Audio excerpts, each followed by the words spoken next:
But like I said, I don't give a shit. Like, if it's cheaper to go during rifle season and I can go kill an elk and eat elk and get out of there and put a freaking mount on the wall, then I don't care what I killed it with. I'll get picky after I get the first one down. Then I'll be like, oh yeah, I killed this 4x4 or whatever. To get better than that is bow time.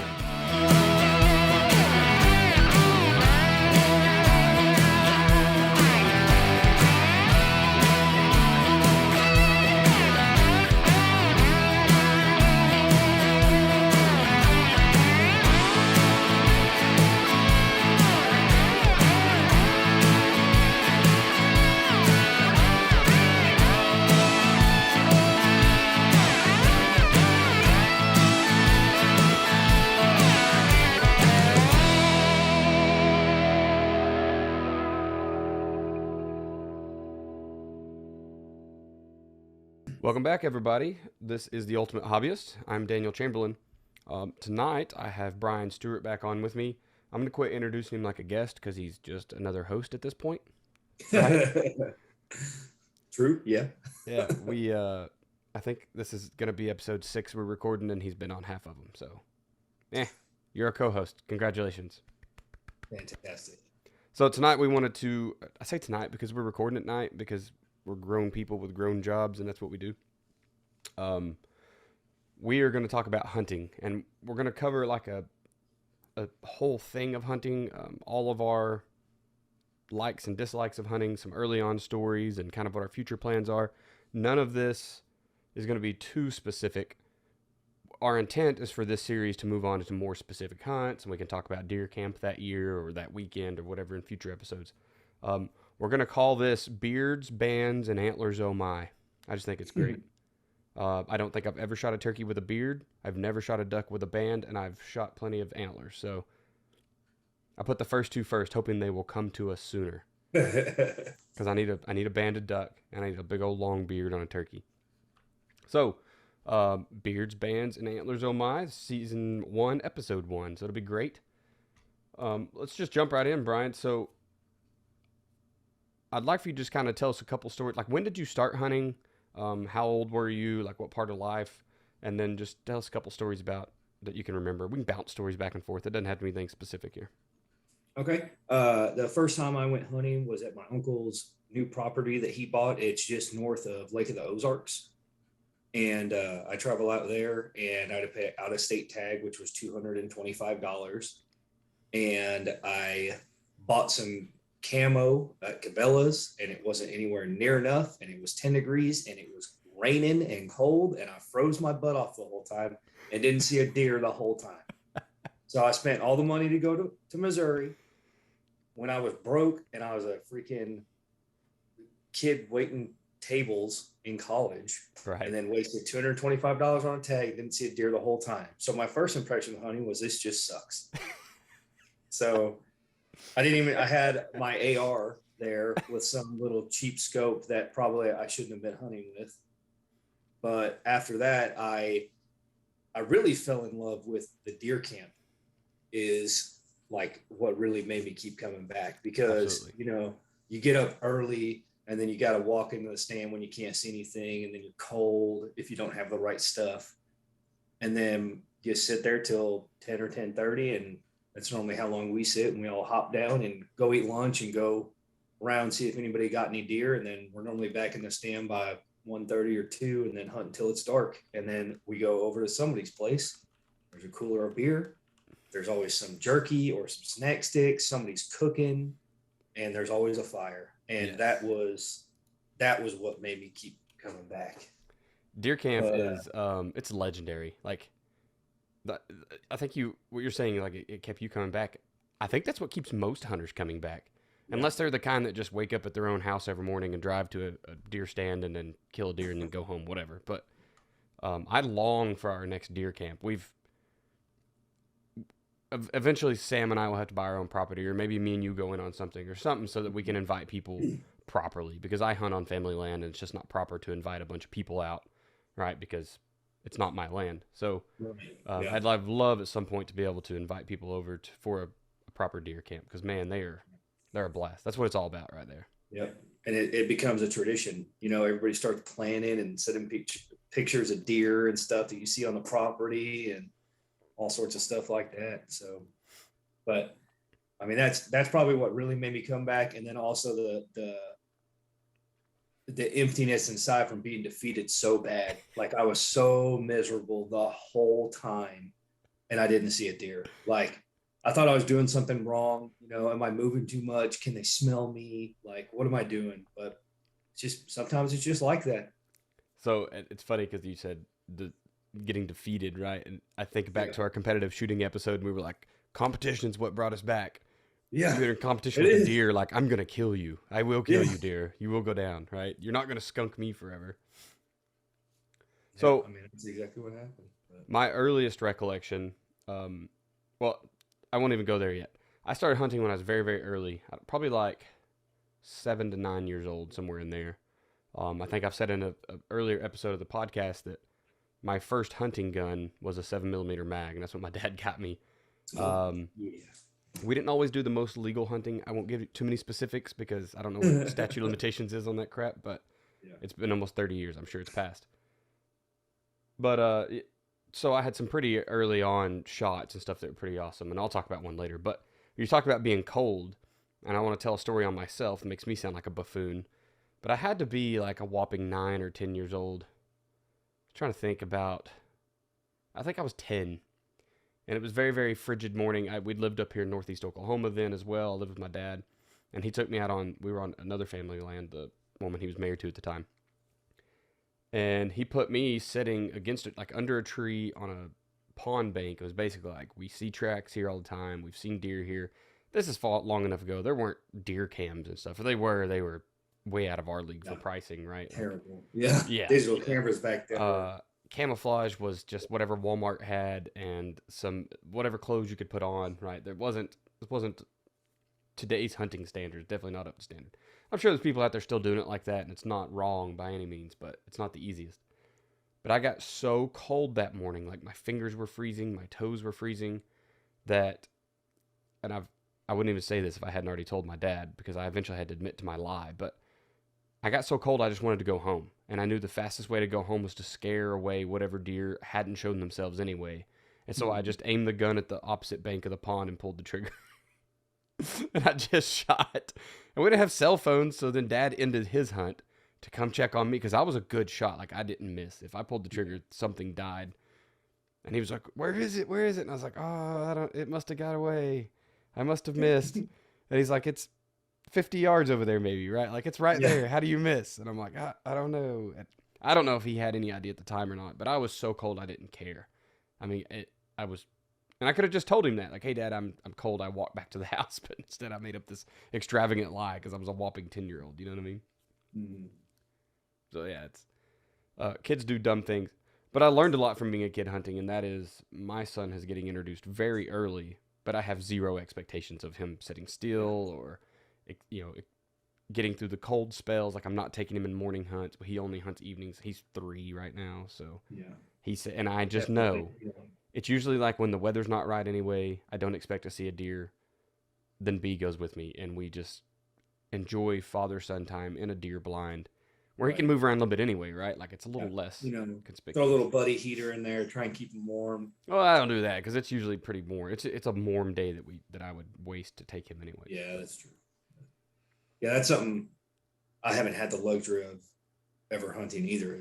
I've always tree stand hunted for deer because that's just what my uncle has. There's 2 stands. Well, there's 3 now. They just put another one up this year, but there were 2 stands, and that's all that we picked. Which one had the best wind? And if me and my cousin Sean were both there, I would just let him pick, and I would go to the other one because it's their family land. It's not mine. So, Right. but no, if it was windy, you felt it. There wasn't any hiding in a blind. But, So tell me about your first kill. so I was on probably day 3 of my second time ever hunting, which was I think it was 2013. It might have been 2014. But anyway, like 6 or 8 does came hauling through, and they happened to stop, and one of them stopped probably 25 yards right in front of my stand. And I like grab my gun and I'm like moving all slow. Of course, I'm cold as shit because I don't have the right stuff still. And I get my gun up and I pull the trigger and I'm like, I know I hit that deer. And when I looked to see where it was at, there was nothing. I'm like, what just happened? Like, I didn't see it run off. I didn't see it fall. And then all of a sudden, I just see something moving, and then I see a white belly. It had dropped right where it was standing, and it blended in with the leaves, so I couldn't see it. And then she dropped right there. And we have a picture of the heart. I hit the top of the heart and literally just cut off all the arteries. It looked like somebody took a bite out of it. I mean, I just nicked the top of the heart, and I just shut its lights out, like just like that. My uncle talks about that all the time. But that was cool because it was like one of those things where we went and we gutted it and we let it hang and then quartered it out the next morning and then got to go home and, enjoy all the spoils of it.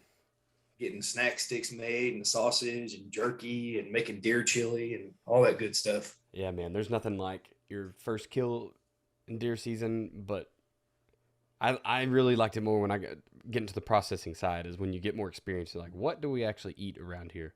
Like now I order a ton of sausage. I get a ton of venison sausage made because every Saturday morning at our house is my favorite. Yeah. Every Saturday morning here is biscuits and gravy, and we always have sausage, right? And so it gives us a way to just enjoy the deer that much more, and I don't have to pay crazy fees at the store. So you get the breakfast sausage made at the processor? Yes. Have you ever tried to do it at your own house?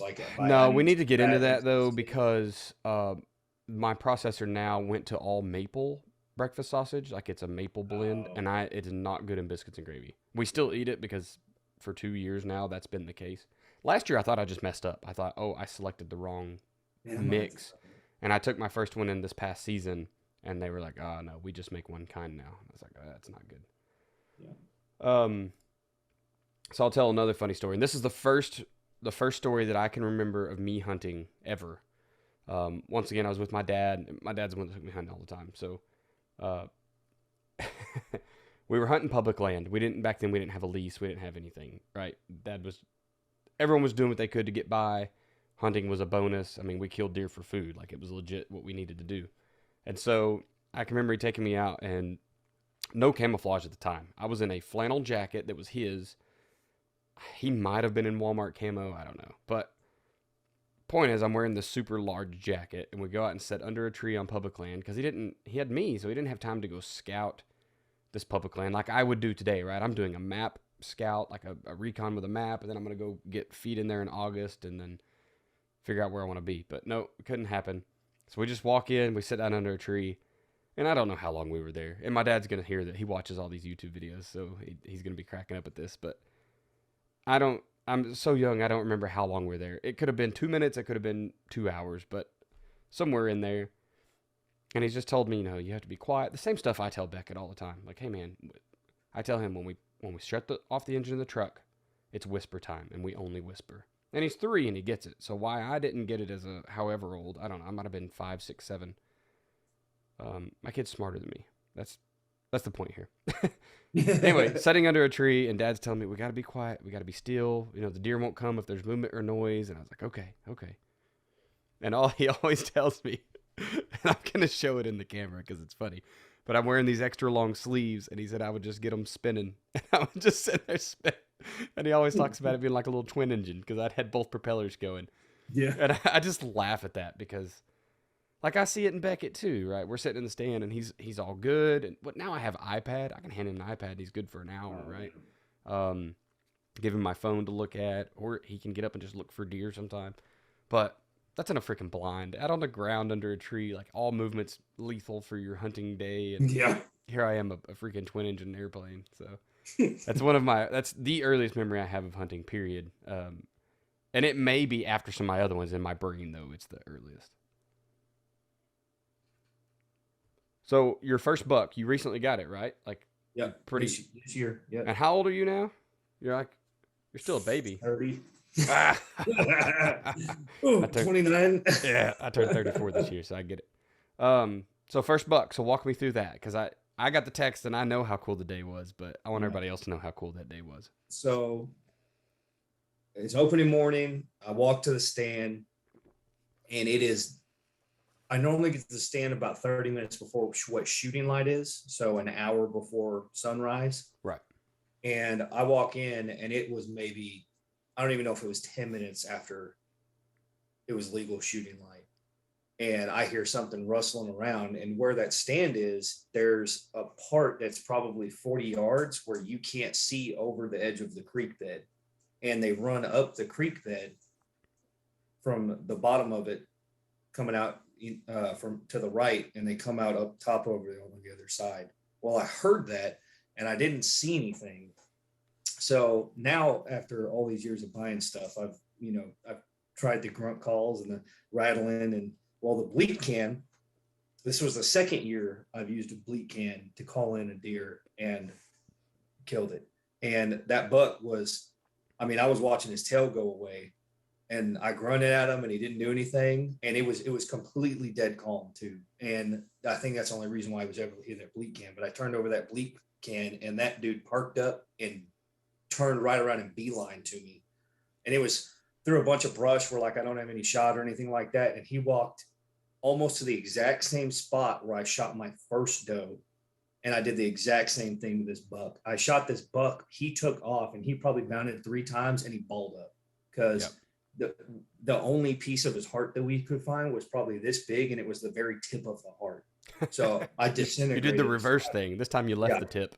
Yeah, I shut his lights out, and it was so cool because he was down. I could see him, and I knew he was out. And it was the first shot that I heard that morning, and I was texting people, and everybody's around is asking where that shot came from, and it ended up being the biggest buck off the ranch this year. So that's awesome.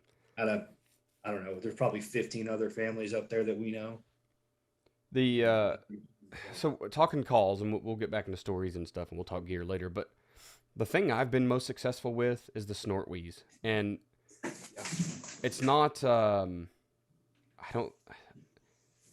still not a pro at calling deer. Right? Yeah, that's what I'm talking about. Get the horns on the screen, man. That's awesome. Yeah, that's beautiful. First, did my own Euro mount. We can talk about that a little later too. That's pretty cool. So, I'll talk about my since we're here, I'll talk about my first 2 attempts at killing a deer with a bow this year because it was my first year. I called in. I started using the grunt, and I ordered one. I don't know, probably like a $40 or $50 grunt call.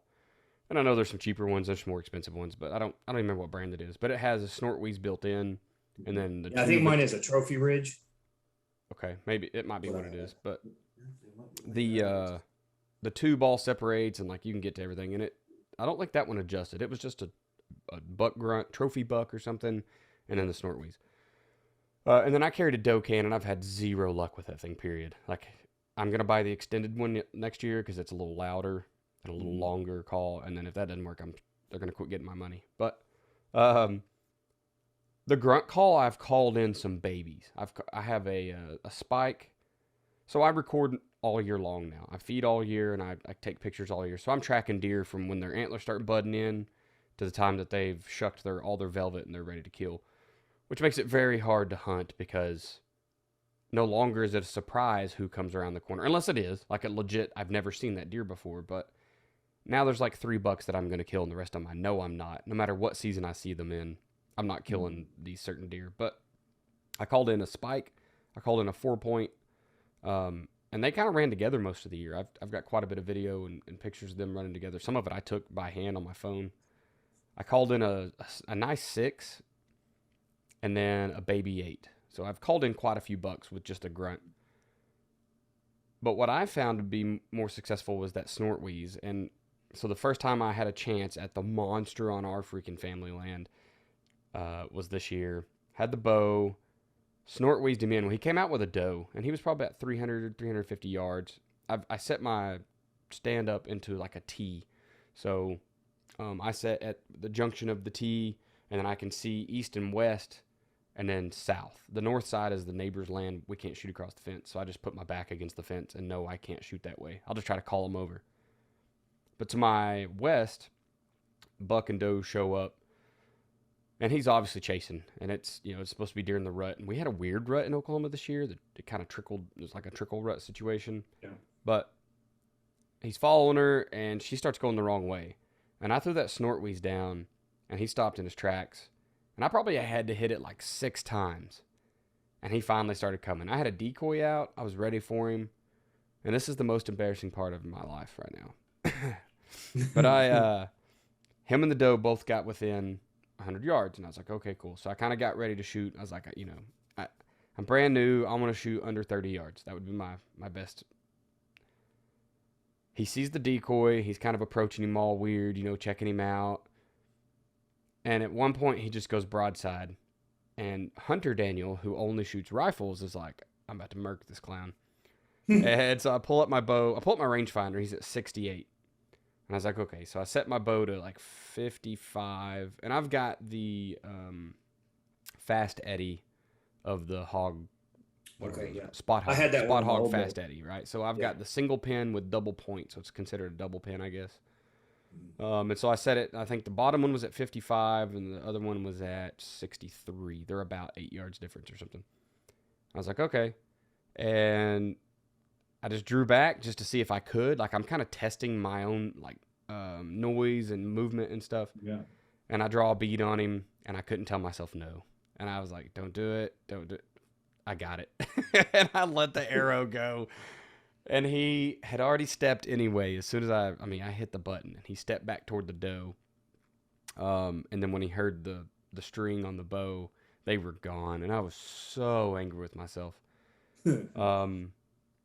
He's probably I don't know. I can't remember what pictures I had. I want to say he's a 10. He might be a very, very large 8, but I think he's a 10 or more. Just a freaking monster. I don't know what he would have scored out at all. I hope I get another shot at him next year. Don't ask me about that. I have no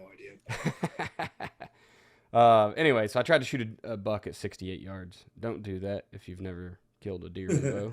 Please don't do that. Worst day of my life. I've for a week straight, I just had nightmares about that stupid shot.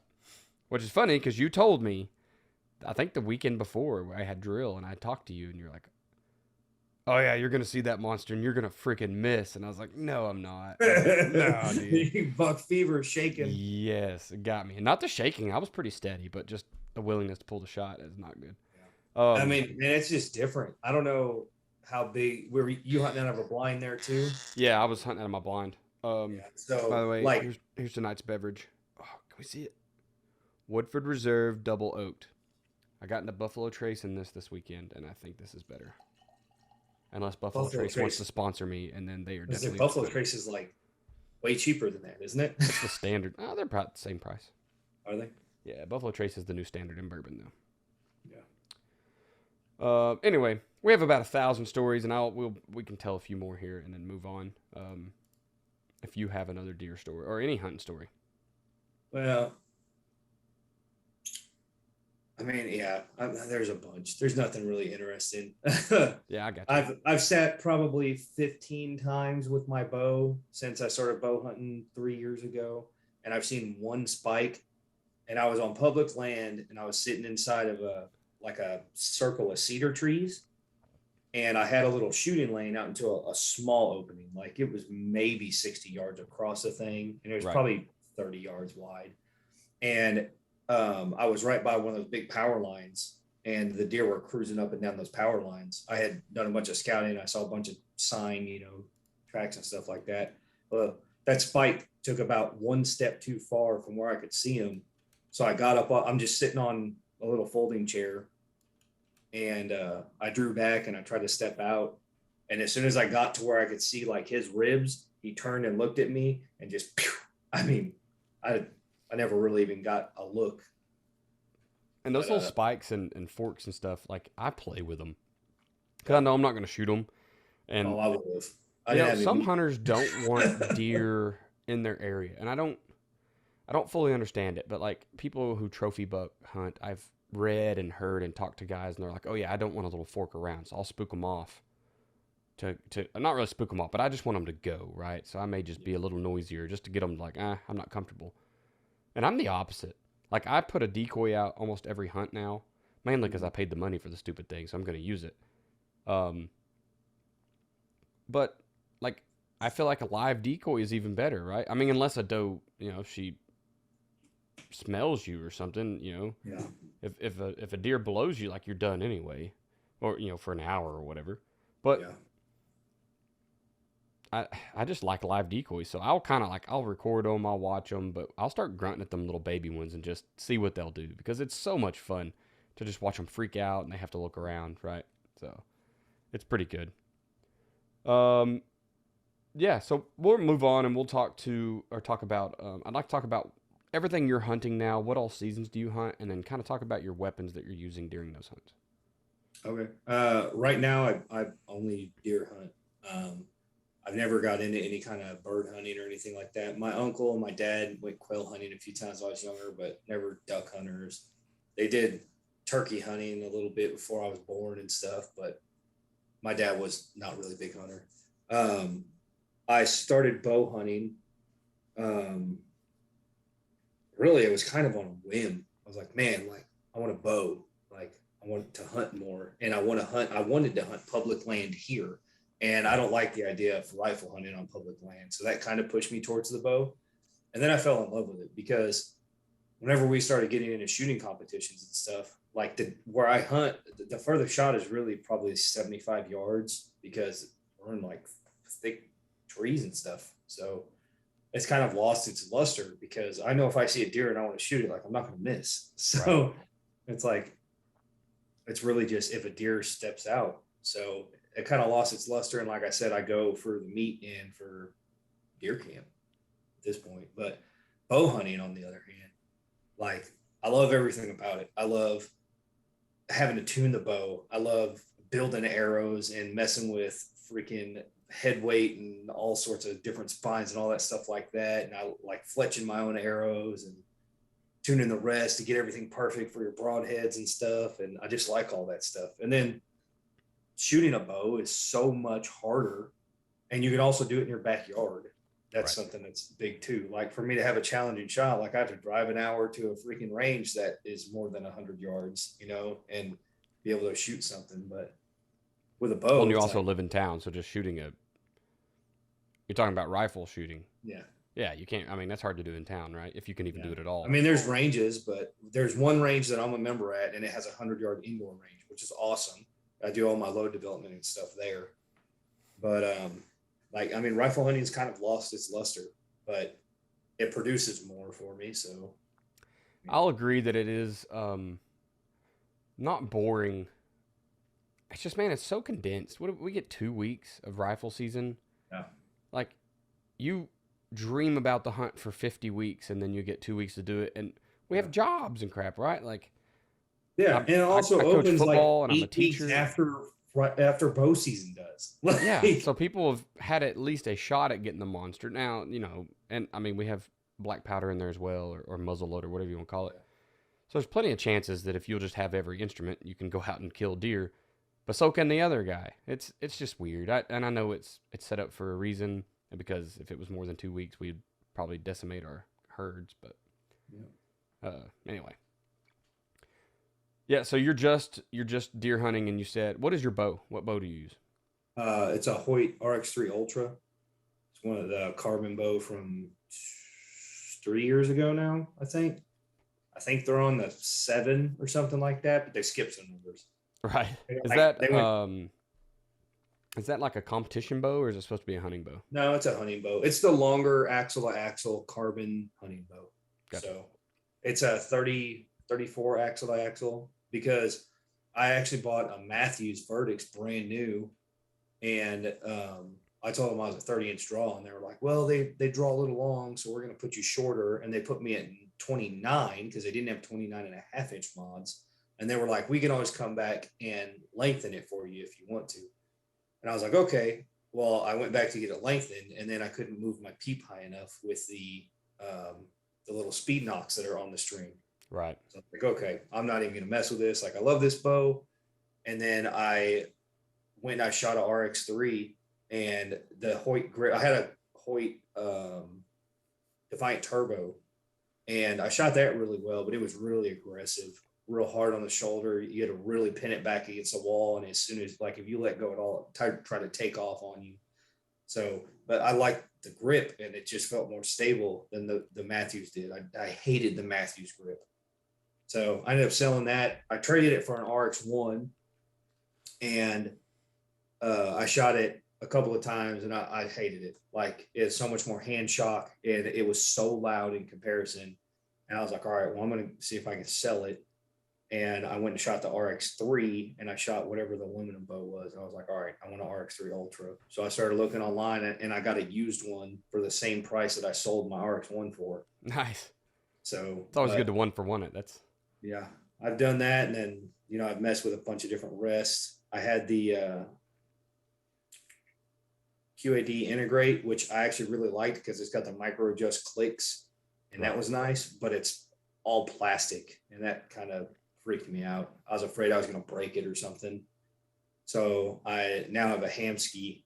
It's a Hunter Pro, I think, but it's the one that has a micro adjust. It doesn't click, but it still has a micro adjust, which is a game changer. Like I'll never put a rest on a bow that doesn't have micro adjust anymore. right. No, It's expensive, it is but beautiful. man, it's so easy to fine tune stuff. So And what is your rifle that you're using? I know you've talked about having a competition rifle. Is it the same one?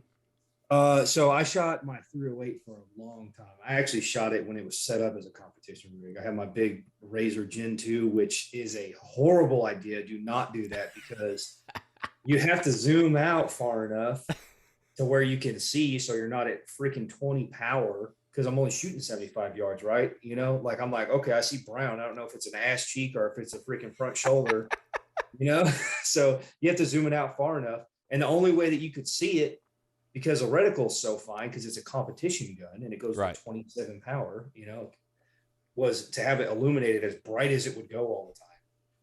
And like you could barely see it. And I was like, I would never do that again. It was great because it collected a ton of light all the way down there, but I tell that it was a bad idea. So I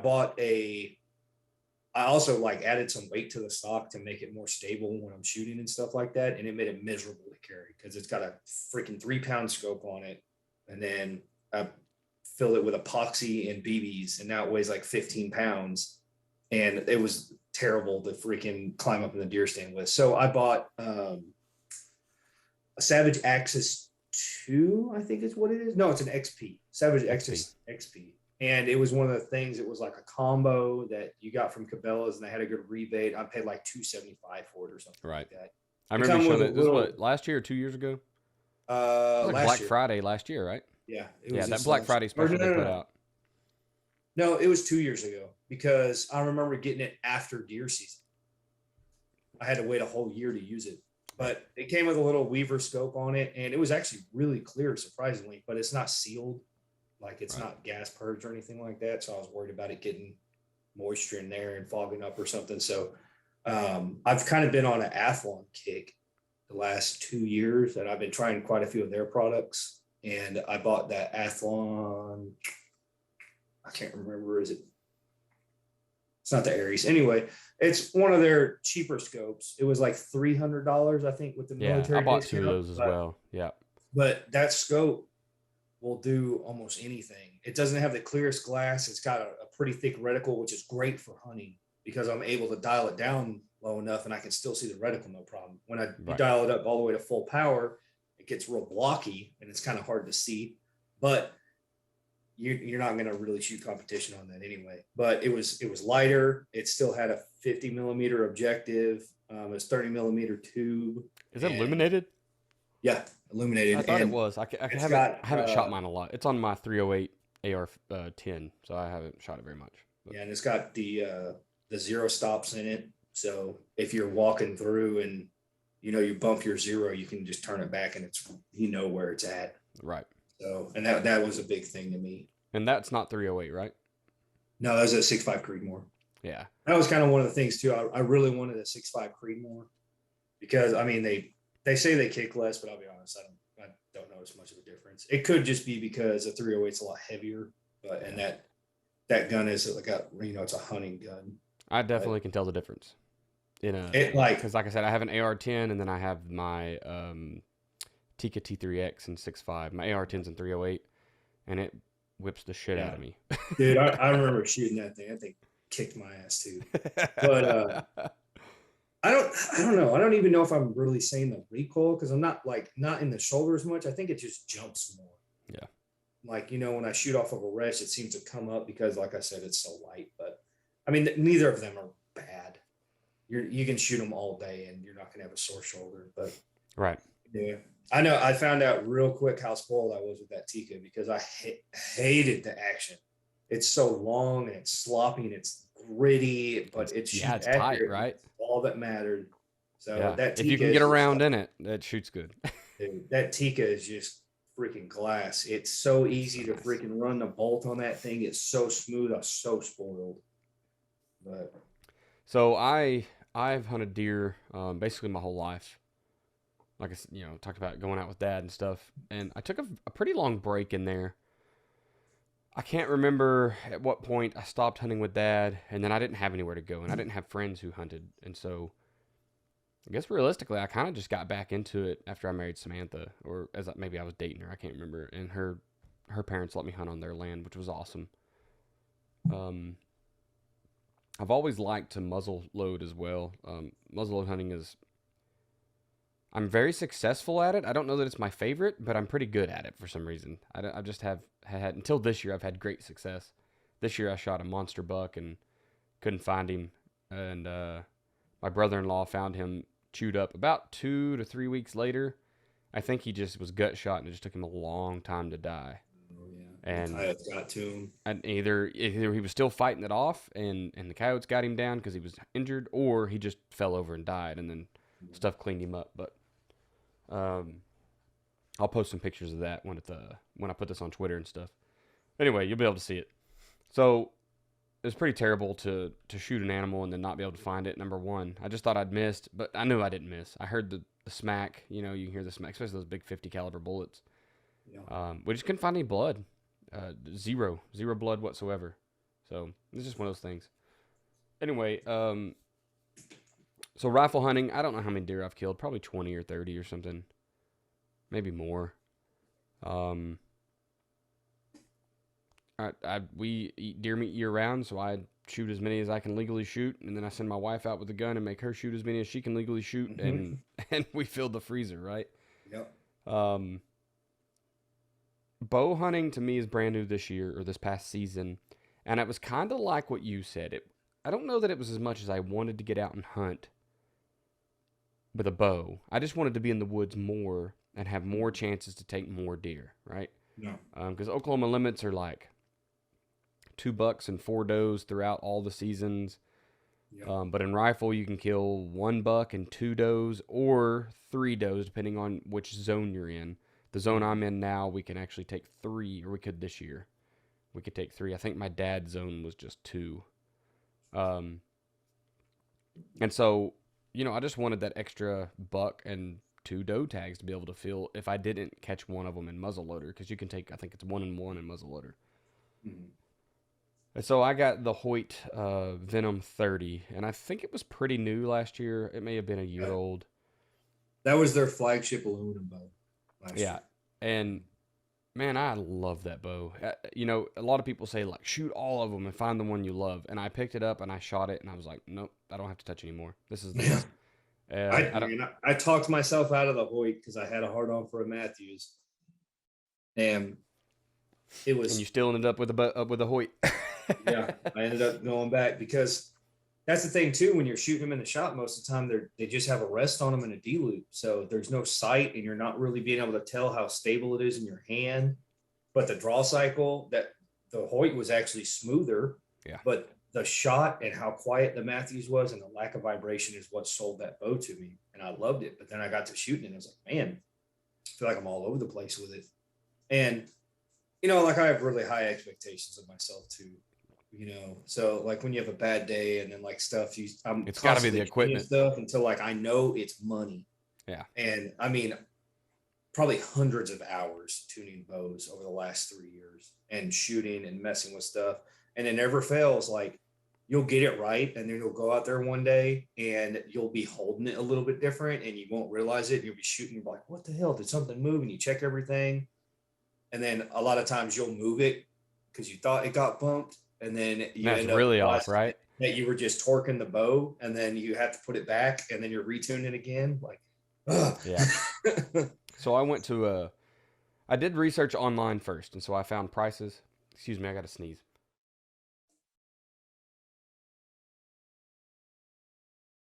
Dang Okay, maybe allergies. not. It'll hit me in a minute. Um, I did all my research online, so I looked for reviews, I looked for prices, I wanted to find the right price point. I did all this stuff. And so I found the Hoyt Venoms, like the MSRP, and then kind of what it was selling for at different shops. And a shop close to me had it for, I want to say like 250 bucks under what I'd seen it sold for everywhere else. Brand new bow. I still don't really know why it was so cheap. Maybe he was just trying to clear out some space, whatever. Yeah. And so I went up and shot it, and I loved it. And so I had him kind of set me. I got to pick, all the toys, and the military discount helps, man. If you can, Yeah. if you can get 10% off of all your attachments, well, that's a lot of money on a bow. I didn't realize Yeah. that. So we Yeah, went when in I with got like my Matthews, I bought everything, and it was $1,600. we went I in mean, with I like got a everything Matthews. $1,000 budget or so, and I'm pretty sure we closed out at closer to 1,800, $2,000 something. But that was like all arrows made and everything. I mean, it was a bunch. Yeah. But I love that bow, man. I love to shoot it. It's smooth. It's easy. I just had it set for 65 pounds to start. I tried 60 and it was too easy. 70, I wasn't there yet. Right. And I know some dudes are going to be like, super macho man, it's got to be at 70. But I also read, I don't know if I read a book or listened to a guy's documentary or like he was a deer hunter. I think I listened to it. But he holds the record buck in like 9 or 10 states. And in a lot of times he has many of the top 5 bucks in all those states. And he's never had a bow that was over 55 pounds. Yeah. Ted Nugent is a big guy about shoot lower weight, get something that's easy to pull in the stand when you're cold and all that stuff like that. Right. Like, I've shot a 98-pound bow before, and That's crazy. it was, I think it was a triax, and then they had wake bows on it. So the Matthews wake were 80-pound limbs, but it was on like a 32 or 34-inch axle to axle bow. And what they did is they put it on the triax, which I think was a 28-inch axle to axle bow, and put these super hopped up strong limbs on it, and it like made 20 more pounds of freaking pressure. That's crazy. I could pull it back and shoot it no problem, but it's just like you don't need it. It's so loud. Yeah. And it's just, I don't know. There's so much more hand shock and all that stuff like that. And then trying to get arrows built to be able to hold that is a whole other thing, especially with how long if I had a 27-inch draw length, it'd be a different story. But I shoot 30 inches. Like, it's hard to find arrows that aren't freaking end up being 600 grains anyway. Like, if I put any kind of point I'm right at like 27.5 inch, I think, draw, maybe 28. Yeah. It was shorter than I thought, but I mean, it's comfortable. But anyway, shot the bow, got it all built out, loved it, hunted it all season, maybe even to burn out of my spot because it was like drugs. I just needed to be in that deer stand. So I was up at 4 o'clock every morning, and like you said earlier, I'm an hour before shooting light guy. Yeah. And it generally leads to like a good 45-minute nap. Yeah. Right, while I'm waiting for the sun to come, I put a silent alarm on my phone and just kind of relax. But at least I'm out there, and whatever I spooked can come back, et cetera, et cetera. Anyway, hunted the bow as much as I possibly could. Loved it. Did not kill anything this year. I took a shot at a doe and hit her. The arrow just was covered in fat, so I'm assuming I went through basically her brisket because even when I watched the arrow land, it was weird. Like, I shot, and then it was almost like it ricocheted up in the air and then landed flat and didn't go anywhere. And I was like, what? But she ran off. I found a very small amount of blood on her, and I searched for like 2 hours. The sun went down. I was searching with the flashlights, with green light, red light, blue light, like anything I could to try to just make this blood show up, and I couldn't find it. So I imagine she probably lived. It was not a very good shot. Like I said, there was no blood on the arrow whatsoever. It was just fat. I think the only blood is maybe I just cut in a little bit.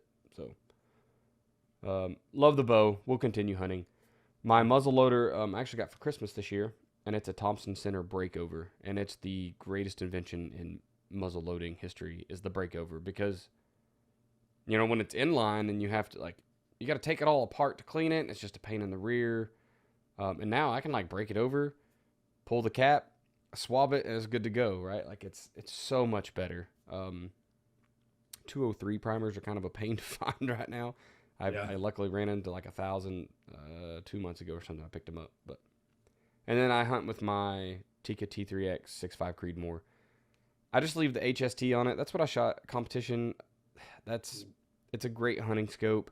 Yeah. I don't like the zero stops on it. I wish they would fix that. I don't know that the PST is even any better. No, so the only difference between the HST and the PST is that the PST is illuminated with an etched reticle. So the HST is a wire reticle. Other than that, it's the exact same. It has the same turrets. Yeah, so they use the disc system in their zero stop, right? And you got to set it and open it up and shims. Yeah, and it gets you close. Yeah, and so it's and I actually ended up shooting bad at a competition because I went to zero stop and then went to my number. But at that one, they were just expanded for some reason that time. So I didn't actually even get to my true zero. And then sometimes you can crank it almost a full rotation past your zero. So it's a pain. I don't like it. That's why I bought that. Was it Atlas? What'd you say that scope was? Athlon. Athlon. And I think it is the Aries or something like that. The it was Aries the $300 is ones. The expensive one. Argos. It's the Argos. Argos, you're right. Yep. BTR. Argos BTR, right? Yep.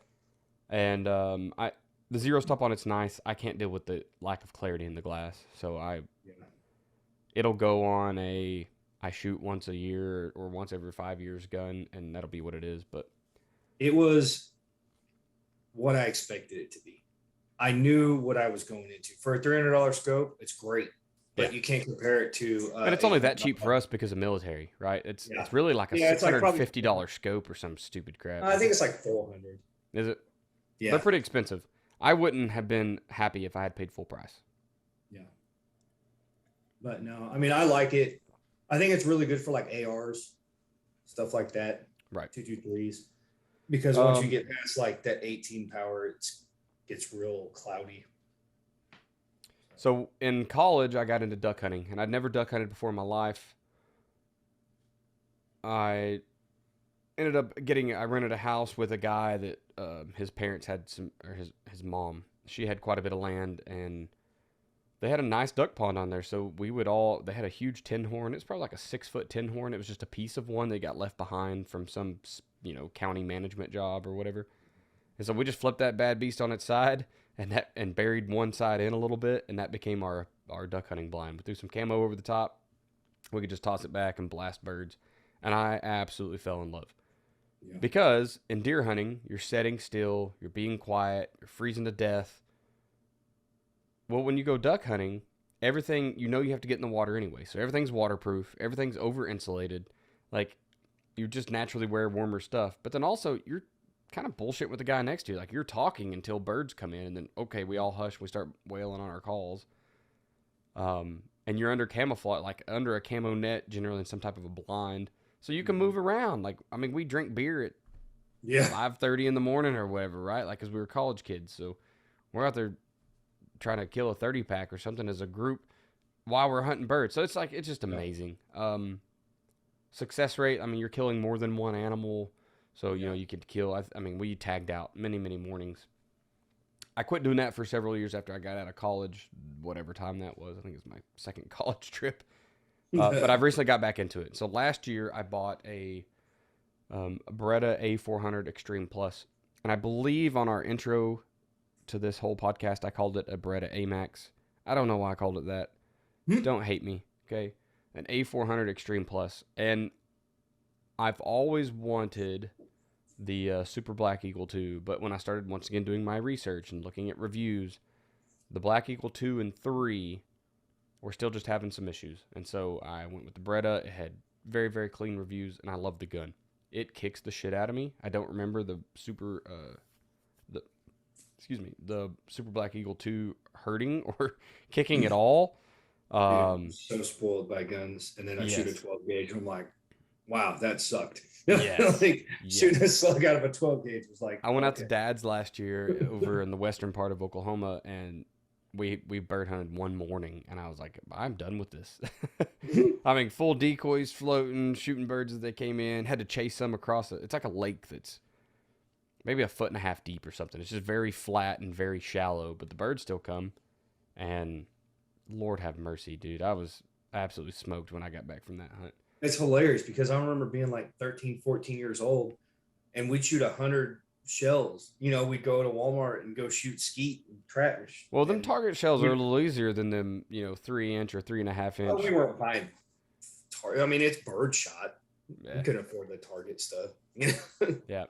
So I actually But shot competitive shotgun in college. We tried to start up um, the shotgun team there at East Central. I don't know whatever became of it. I left before I graduated. I ended up graduating at OU, but so I don't know if it ever stuck or not. But we went like, yeah, baby. So we ended up going to like we went to Nebraska and shot. We traveled a little bit. It was fun. It was a lot of fun. But anyway, all right. So we talked about like what we hunt, and I'd like to talk camo for a minute because I feel like camo is one of the things that can make or break a hunt big time. very very easily, right? At least in my mind. So let's talk about your camo. What are you in and why? And kind of how'd you evolve to that? So what I started with was I think it's Redhead is what it is. Yep. And I ended up buying it at Cabela's or Bass Pro. And it's one of those multi-layer things, like it's got a jacket that zips into a jacket, and then like the inner jacket, the sleeves come off, so it'll be a vest, and then bibs. The bibs that I got are way too thin.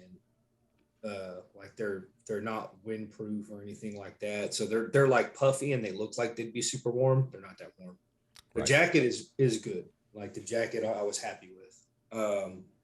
Boots, I hate cold feet. So I've got Muck Arctic Pro Sport 2, I think is what they are. They're the heaviest insulated boots that they have. And one of the reasons why is because I ride a four-wheeler to about 30 yards from my stand and walk in. So, and Jesus.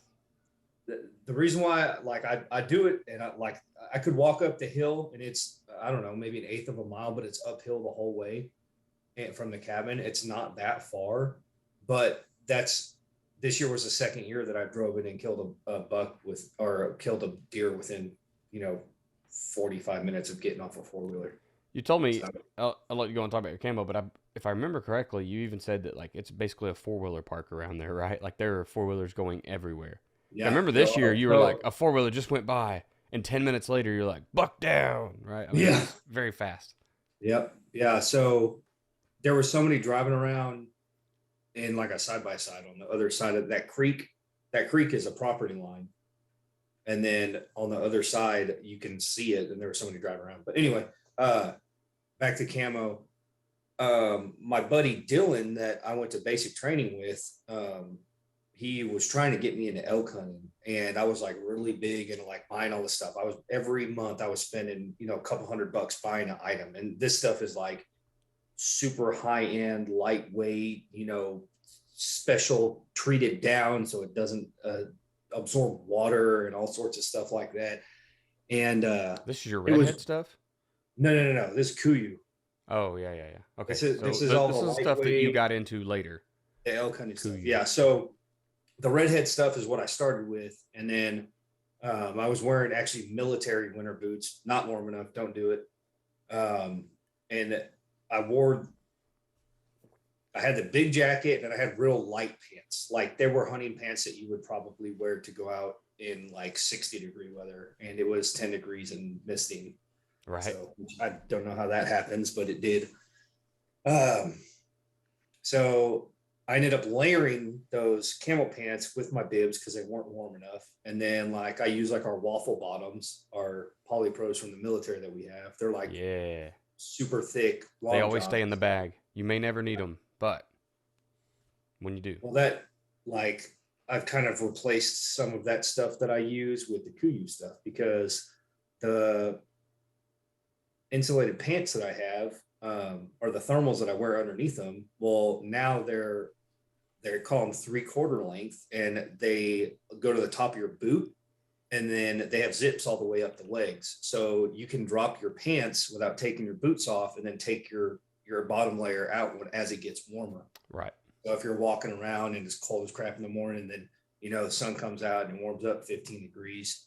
You have that option to take that off without taking your boots off. Right. But I've got some down stuff that I wear. I kind of use that as like a mid layer, and like I'll put that thing because I really more for bow hunting than rifle hunting. Rifle hunting, I wear whatever I want because I'm not worried about a string hitting it and being small or anything like that. So I wear a giant poofy jacket with hand warmers in all the pockets and stuff.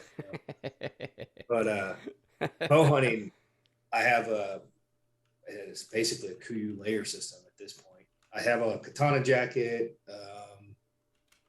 whatever they're down. I think a super down pro jacket that I put underneath that. And then I have like a hoodie and then a long sleeves t-shirt.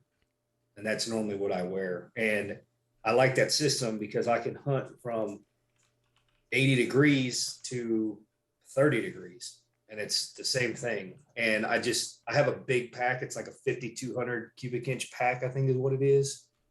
And it has a bunch of straps that you can suck it down real small. So I just throw my calls in the hood, and it has clips on the top that I clip to the deer stand, and I have all my stuff on top. So it's got like, my binoculars, my rangefinder, my calls, and then I normally bring like a water bottle or something.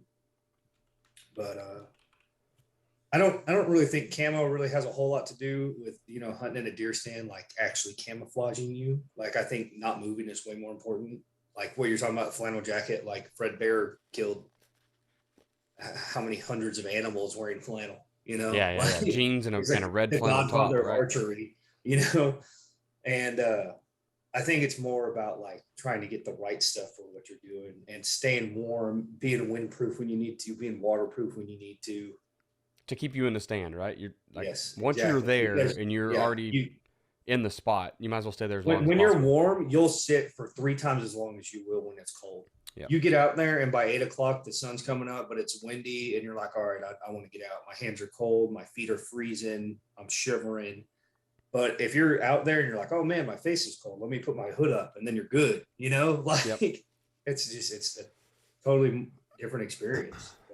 So my evolution has gone through many, many companies. And I started many of them last year.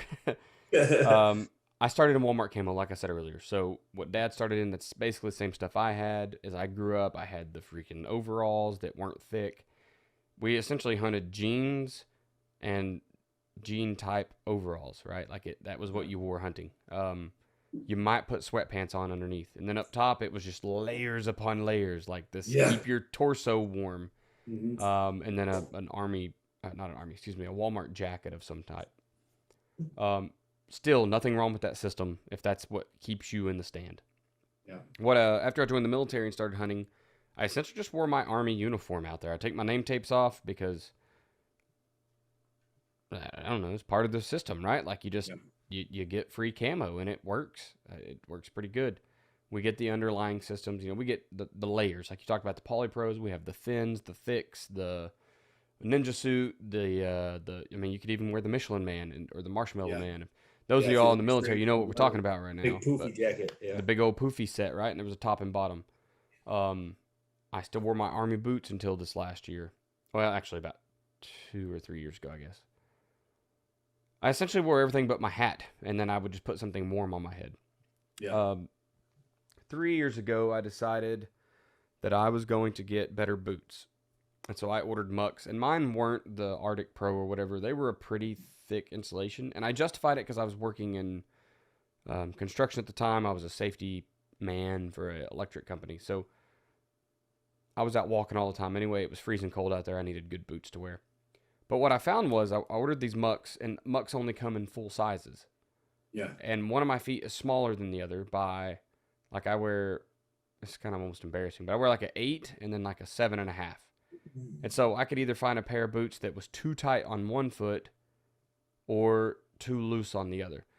Anyway, what happened is I'm rubbing the heels out of those muck boots, and then now they're like miserable to wear. So I wear them sometimes when I go duck hunting, but they've had holes in them since then, so they're not even good for that. And then if I just need to run out to feed the animals on the farm, I can throw those on. But Yeah. I wore those for a couple years. I did, like you're talking about, the uphill eighth mile climb. Like that's what the land I hunt on. There's Yeah. a valley, and there's a very steep hill, and there's the hilltop, and it's it's a very large land, but that's what divides it, and it is all freaking draws and hills. That's all it is. So the boots just wouldn't work. Camouflage wise, I had heard about Sitka and I didn't knew nothing of them. In fact, I think the first time I heard of them, a friend of mine was making fun of them for being like, if you have too much money to spend and you just want to get camo, go buy Sitka, right? And I Dude, was like, Sitka okay, makes some badass stuff though. Sitka's right, really cool because Sitka has like active hunting stuff, and then they have like their tree stand lineup. right, Kuyu doesn't care about tree stand hunting because all their stuff is about Dall sheep and elk and going to hunting freaking caribou and I mean crazy stuff where you're moving all the time. yes, And they it's not great for sitting in a stand because a lot of the stuff breathes. If you don't get the stuff that stops the wind, it blows through it and stuff. Like it's and then you're meant to. cold, right? Doesn't matter how many It's hundreds meant of to. dollars you spent, you're Like cold. that's what I was saying. I use a lot of them as like my base layer stuff or like my insulation layer. I'll use that, and then I put that big jacket over the top of it. So Yeah. So my wife got me, and the other thing about Sitkas, they're just so damn expensive. Like there's yeah, at the local gun shop, there's a Sitka coat that's over $700. yeah. Like I I can buy was a looking gun at that I can buying. shoot for the next 50 years and hand off to someone, and they can hand it off to someone, or I can buy this jacket that, I mean, even if it lasts 10 years, like so would something cheaper. So it's just really hard to spend that kind of money. Yeah, So she bought me their very lightest, like very early season hot weather hunting, and it's I have a long sleeve shirt that's like a moisture wicking, and then I have a long sleeve jacket that's very thin. I mean, like your thinnest polypro if you're in the military, that would yeah, be the equivalent. And then a pair of their very paper thin pants that have good stretch and all that, so they're very comfortable. yeah. Oh, dude, And so four-way that's what she stretch got is me, the and they most were probably amazing. like $100 a piece. It was not a light investment, right? But they're great for early hunts. I love them. It's perfect. But I needed something for the winter, and what I'd been wearing is like old painters overalls, like thick bibs that were super insulated, all brown, literally covered in paint. Because Yeah, that's the they best kind, man. Covered in yeah. paint and deer blood. But I decided I want to get into something more camouflage, and so this past year, Under Armour does a military discount, and I'm an Under Armour guy. I'm wearing Adidas right now, so don't judge me. But Oof. I have at least 3 other things of Under Armour on. It's fine. Most of the stuff we wear is Under Armour. And so I was like, hey man, they make camouflage. This is going to be great. Then I ran into Cam Haines and I was watching his Oh videos, yeah, who is sponsored by you Under Armour, hammering, huh? and he wears all of the Under Armour stuff, right? And And it's he like, shoots a Hoyt. You and he got shoots a Hoyt. I'm paid him. If I could just, it. if I could, lift a quarter of the amount of weight he does, I would be Cam Haines You Jr. see or him run shooting any of the miles. 60 yards, and you're like, I can do that. And you lost 7 arrows. Like, All right, yeah, he's yeah. shooting 80 yards and hitting an elk in the freaking heart. Yeah, every Jerk. time. Like, Cam, I nuts. love you, but I don't know how you do it. It's insane. Yeah. So anyway, so I ordered. I got on UnderArmour.com and I ordered. My wife was like, "Yep, you need some camo. You've been bitching about it for 3 years. I'm tired of hearing it. Order some stuff." So I ordered their Rut series, and that was a. So basically, I ordered a hoodie, which is just their camouflage hoodie. It's not anything super special. I ordered their Rut jacket and bibs. My complaints on the bibs were the legs didn't have zippers at all. So like when you put them on until you take your boots off, you're stuck in them. Well, I walk. I think it's a half mile into my stand. And I remember you were saying it was a long ass wait. So I drive, a very long distance in, and then I park and I walk another half mile. And so I can't, like, I'm already very warm temperatured. I have to keep the air conditioner very cold. I am hot blooded, if you will. So once I start walking, like, I am sweating profusely, and I can't take these things off. Like, the best I can do is hang them at the freaking waist, right? And hope they don't fall off. Other than that, very warm, very nice. When you get to sitting, they're great. Yeah. many mornings I would, after I realized I couldn't walk with them on, I would walk in very light stuff and be cold, but when I got in my stand, I just threw them on and instantly warmed up. But the coat and the bibs of the Rut series were pretty good. My wife then got me the Ridge Reaper series, tops and bottoms. Love those. They're not really that warm, right? They're kind of that soft shell material. They're a thinner Yeah. layer. So that'll be probably this year. It's more like an active wear. Yeah. So if I was going, yeah, Understand. absolutely. Yeah. If I get to go turkey hunting this year, that's what I'm going to wear. Early I season think I bow, have that's Ridge probably what I'll Reaper wear. boots. I bought some lighter weight boots. They're like my mid season kind of thing. Right. So like when it's hot out, if it's gonna be over 60 degrees, I wear my military boots. Yeah. And then if it's gonna be colder than that, but it's warmer than 45 or so, I wear those Under Armour ones. Yeah. Or if I'm gonna be walking a lot, like I'm going in public land, then I'll wear those. Well, I also replaced my boots this year, so I replaced it with some Under Armours, and I love them. I actually just, yep, actually just ordered another pair, um, of a different style of Under Armour boot, but I just really like their boots. So those hunting boots have been great. Um, so then I had to really focus on base layers, and that's when I started talking to you about. So you hunt in the Kuyu, right? Is that how you say it? Yeah, so like kind of. It's like a mix of all of my other stuff Okay. because when I bow hunt, it's mostly that stuff, but I'll still wear like my bibs on my bottoms. Right. And the real reason why I do that is because, like I said, I can throw that katana jacket that I have over all of that other stuff, and it's tight. Like it's not huge, poofy, where I can still shoot, but I'm still warm when I'm sitting in 35-degree weather. Right. So back to the under layers. So you had told me about Kuyu, but I was kind of I've told y'all before that I listened to the what is it, archery something podcast. I don't know. I'll figure it out later. But they had talked about a couple others, and one of them was First Light. They had all been kind of working into this First Light, and I really liked. As I got into the website and looking at it all, I kind of liked what I was looking at. It was essentially, I don't even want to say a knockoff of Sitka. It was like a very good version of camo, very similar to Yeah. Sitka, but for way less money. Yeah, they basically took the same business plan and they made it more affordable. Right. Yeah, absolutely. And so then you told me about those 3/4 zip off bottom layers, and that is game changing. Dude, it is amazing. If Yes. you have Now, two different unfortunately, things, either I ordered wrong or they sent me the wrong thing, so I did end up with full length. But I found that I can just stop them at the top of my boot, like and it's not too big of a deal. I can still zip them off, and that's what really matters. Yeah. So I got into the First Light stuff, and I've absolutely loved it since. This year will be obviously I bought the Under Armour, the First Light, both sets of Under Armour, so the Rut and then the Ridge Reaper and then the First Light all this past year. So I spent way too much money on camo, but First Light also does good military discount also. yes, I'm like their pro program or whatever. Yeah. But I can now hunt early season, mid, late, very late. Like I have everything I need now, and it works in the spring too. Yeah, I'm actually kind of trying to get away from Kuyu because the creator of it, his name was Justin Hairston. He actually committed suicide like 4 years ago, I think, 2017 or 18. And there was kind of like a little lull there where they stopped like kind of improving stuff, and it kind of took them a while to get going. Well, then COVID hit 2019 and they started running into stock issues. So now it's like anytime they run sales, it's on the shit that they're not selling. So it's like, oh yeah, we don't ever sell any of this jacket. So it's like a weird ass brown and it's only in 3XL. Right. Like, so I'm like, I don't know. It's hard to justify buying it because when you do have the money to just go buy it, it's not in stock. And then it's like, oh, cool, we caught a sale, or I got a $50 thing off to spend $50 off coupon if I spend $250, and then like you go and nothing that you want is in stock. Right.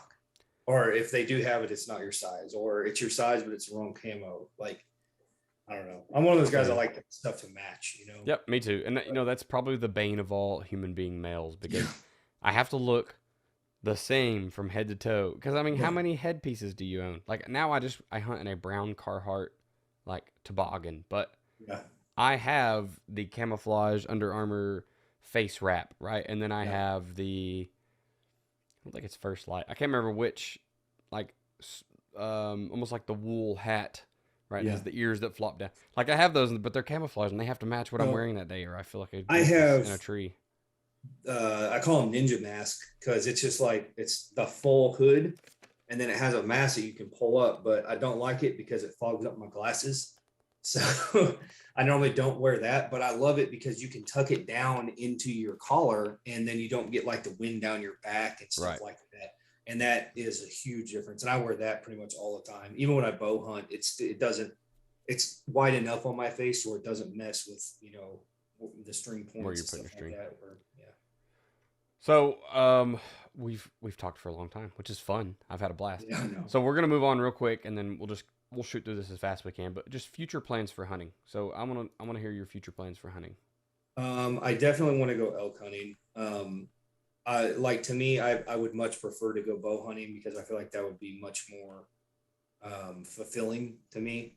Like me going out and shooting elk at 800 yards with a 300 Win Mag is like not cool. So like I would much rather call an elk in or sneak up to an elk and get 40 yards from him and put an arrow through him. Like that So seems way cooler to me. that So version of me where I think I could some point be Cameron Haynes, I'm with you. But also, I don't give a shit what season it's in. I want to kill an elk. yeah, If it's my 6'5" at 700 yards, who cares? Then he just never knew I was there. I don't care.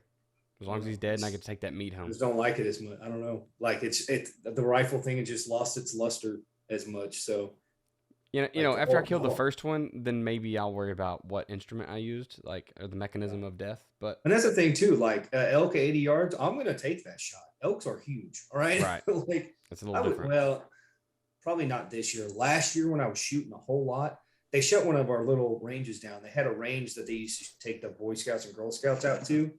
And it was like a city funded thing. And then they took donations. So there's a donation box. Well, people kept breaking in the donation box. So they just got rid of it.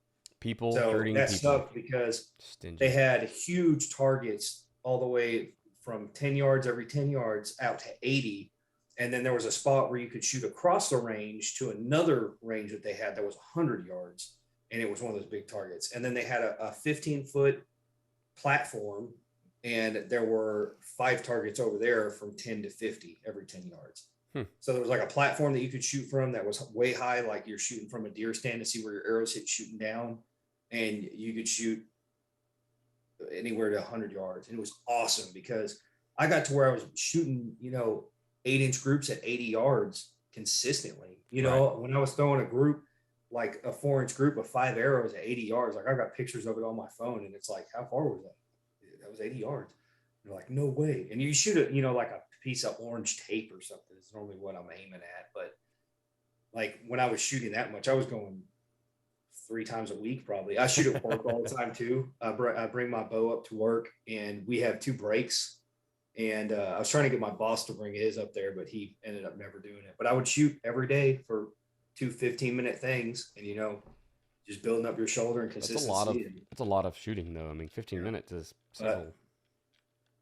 But anyway, I mean, like I would take that shot from there, especially being on the ground, not in a stupid deer stand.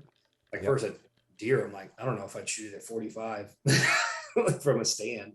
But anyway, like the elk hunting thing, that's what all my kuyu stuff is for. Like I spent, I don't know, $1,500 probably on all this crap. The pack alone was like $450.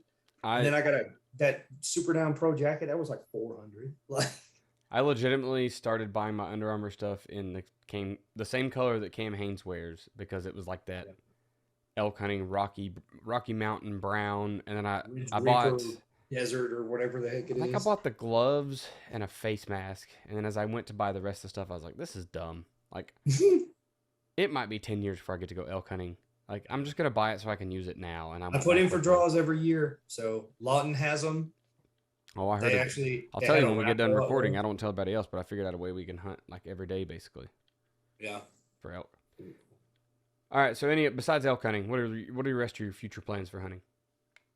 I don't know. I honestly I feel like I would like to get into some kind of bird hunting, like whether it be quail or pheasant or duck, because I used to love shooting trap and stuff like that. Yep. It's just a good time, and I miss doing it. But I'll be honest, I mean, elk hunting is like the thing for me right now. I don't really have any interest in like wanting to do a Dall sheep hunt or any of those like super expensive, crazy where you're getting helicoptered in for 2 weeks and any of that crap. Like A that's too grizzly extreme. bear. I Yeah, want to like kill a I grizzly don't. bear. Yeah, I don't want to kill a bear with a bow. Like I want to go kill an elk and I want to eat elk backstraps. Like At the that's what I want to. campfire. Yeah, like So I feel you. My, and I don't know that this is in order chronologically. My future plans. So turkey hunting, number one. I would like to go this year. I may have to do some public land hunting. Which kind of ties back into I want to do some saddle hunting for deer season in public land because that's what the Bow Hunter Chronicles is the podcast I was trying to think of earlier. That's what they're very big on, right? They kind of some of them are still deer stand hunters and stuff like that, but a lot of them are in saddles and they move around and they don't.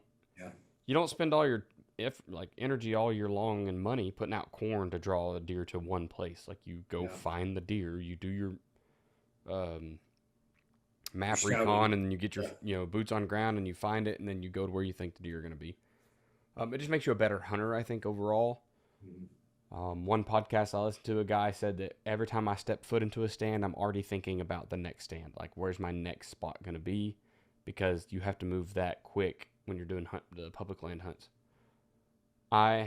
We took a step this week in getting to this, and that's what we just finalized the loan on a new camper. So I will be able to travel. Number one, we're new season ticket holders for the Sooners football team. Thank God. Oh, And so we'll be able to go down there and camp and go to the games. But that'd be cool. also, I want to be able to take this thing to like we talked about before, Missouri. Now that what are we? I think we're both at least 90% disabled vets. But once you hit that 90% mark, it's free to hunt there. Or you get in-state price.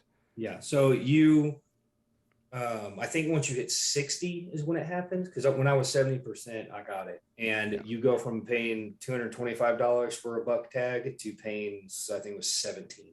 Yeah. You pay the resident prices, but you don't have to buy a hunting license. So it's actually Right. cheaper than what the residents pay. Yeah, you just basically have to buy a tag. And then Arkansas, I think, is pretty cheap. I don't know all the rules down there yet. And then Kansas, I've talked to some guys on the Bow Hunter Chronicles. What do they do? Marco Polo, and there's some guys in Kansas. Like, hell yeah, dude, come up. So eventually, I want to be able to travel because different seasons are different all over the place, and I don't want to burn my spot out. I dealt with burnout last year of my spot. I started seeing less and less and less deer until rifle season came along, and I one time a herd of doe came through, and I got to shoot 2 of them before they could get out of there. Right, that was it. I didn't see. Yeah. What's cool is like if you hunt Kansas, like their rut's going to be 2 weeks before ours is, and then you come hunt our rut, and then in Arkansas, if you hunt in South Arkansas, you could be hunting another rut. You could hunt 3 ruts, Right. And so the camper's going to make that a possibility. I want a saddle is probably what I'll request for Christmas this year, so in ongoing years.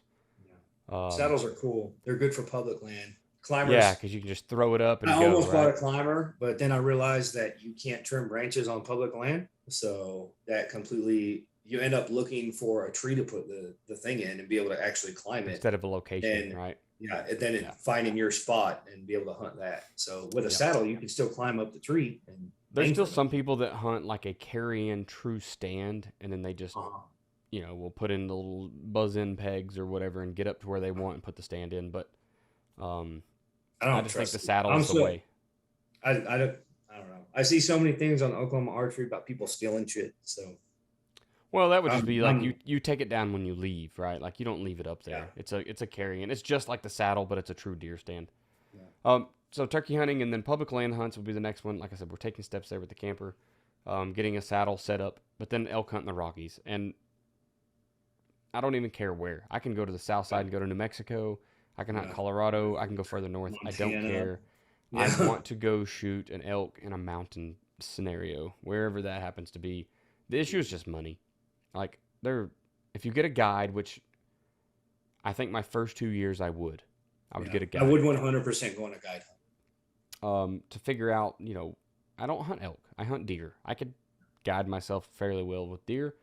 With elk, I don't know what they are into, right? So definitely the price is there. Bow hunting one it's there, but like I said, I don't give a shit. Like if it's cheaper to go during rifle season and I can go kill an elk and eat elk and get out of there and put a freaking mount on the wall, then I don't care what I killed it with. Yeah. I'll get picky after I get the first one down. Then I'll be like, oh yeah, I killed this, 4x4 or whatever. I don't know if I To could get better fit than that, it's bow time. So I could right there. to I'm fit looking at one, my. talking about fitting one. I'm now referring to this as my trophy room since Oh, is there a single trophy in there yet? back to back open rifle at the Sergeant Major's match now. So I've got yes. So six Brian packs is up there, and Brian has no competition in Oklahoma, so he wins the Sergeant Major's match every year. And then he has that shotgun trophy. That's 3 trophies in one room. Trophy room. no, this was a joke because this was when I was 12 years old. I got my 20 gauge shotgun, and we were throwing 3 clay targets out of a normal like spring loaded arm thrower, and it is not meant to do that. It throws one of them like literally 6 feet. Right. So like you would say pull, and you would have to shoot that before you hit the ground, and it throws the middle one like straight up in the air, and then the one to the left was like a normal throw. So like you would shoot the one off the ground super quick, and then the one over there, and then the one that at the end is basically dropping straight down. My dad probably tried it 40 times and he could never hit the last one. My uncle did it probably 20 before he did his, and he did it with his semi-automatic shotgun. I did it twice, and I almost hit the first time, but I shot just over the top of the last one, and then I hit it the second time with a pump 20 gauge. And he sent me that as that's awesome. 12-year-old. And he asked me if I still had that, and he was talking about those because I posted, we won the team thing on Facebook and all that stuff. So I put them all up there, and I set that trophy in the middle, and I sent him a picture of it because I still have it. That was my first shooting trophy, and now I've got all of these other ones. So. Well, Brian, I think that pretty much wraps up the night. This went way longer than I expected. I didn't know what to expect coming in because when you start talking hunting, there's so many elements. Like, I know, man. You could talk about just talk about like arrows or anything. I could talk 30 minutes just about arrows and yeah. So we'll have to have a bow hunting and doing FOC arrows, and so we'll have more of these where we'll get more in depth on each weapon or each animal type or whatever we want to talk about. This is just the first one, right? So beards, bands, and antlers. Oh my, here we are. So if you're listening still at this point, thank you. I know this might be 2 hours long. I don't know what the exact distance is going to be on it. I think we started somewhere around 10 o'clock, and it's almost 11:30. Almost 11:30. That's okay. I'll edit it down and subtract 3 minutes, and it'll be great. It'll be right in time. So to all of you still listening, thank you so much. I just want to mention that we enjoy you listening. But there's people we have an Australian that listens. We have some people in, actually, I'm pretty sure it's Ricky Layer, Princess Leia. Thank you for listening over in the Great Britain. And then everybody in the States, of course. We appreciate you guys listening. We're in Oklahoma, so if you ever are listening and you're like, hey, I recognize that voice, come over and say hi, right? It's probably Brian because his voice is more recognizable than mine. But man, besides that, Brian, thanks again for joining me. We will, like I said, we'll schedule plenty of these. I like talking hunting. I like talking shooting stuff. So for everyone else, thanks for joining us on this adventure. We will talk to you next time on The Ultimate Hobbyist.